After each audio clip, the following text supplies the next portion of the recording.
Good morning, children. Today we are starting a new lesson. Our lesson name is Federalism.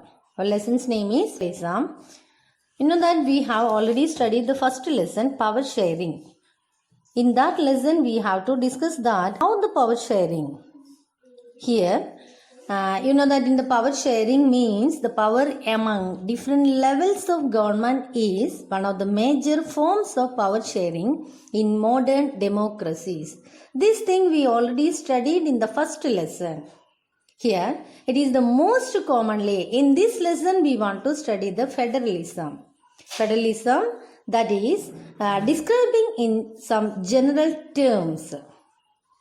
And we know that in our country we also followed the federal government provisions is followed this of the policies and politics that has strengthened in practice. Now children, we are moving to the first topic. Our first topic is what is federalism? And here some contents also here. Second one is the features of federalism. Third one, what makes India a federal country? Then, how is federalism practiced? Then the last one is the decentralization in India. These are the subtopics we want to study in this lesson. First one is federalism. What is federalism? It is a system of government. Federalism is a system of government in which power is divided between a central authority and various constituent units of the country. Federalism means it is a system of government in which power is divided between a central authority and various constituent units of the country. The term federalism is also used to describe a system of the government which the sovereignty is constitutionally divided between a central governing authority and constituent political units. Here, you know that in our country we have to know that the central government and the state government. Usually, the federation has two levels of government. One is the central government and another one is the state government.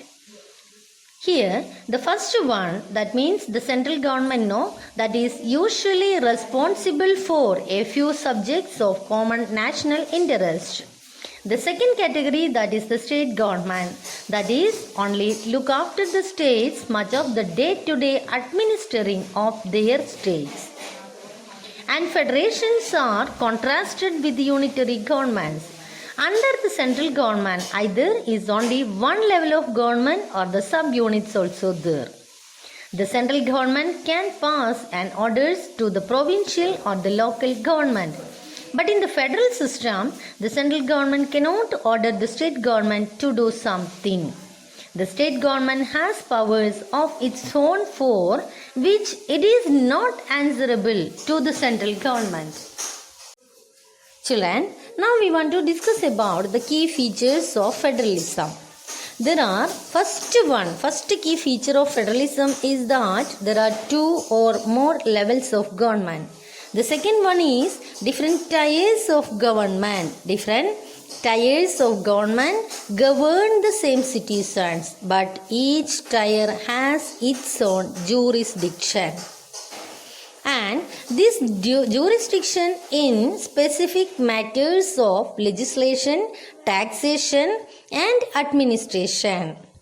The third one is the existence of the authority, the existence and authority of each tier of government or the jurisdictions of the respective levels or tiers of government are specified in the Constitution. The fourth one, the fundamental provisions of the Constitution cannot be unilaterally changed by one level of government.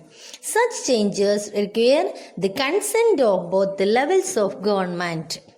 Then the fifth one, courts have the power to interpret the Constitution and the powers of different levels of government.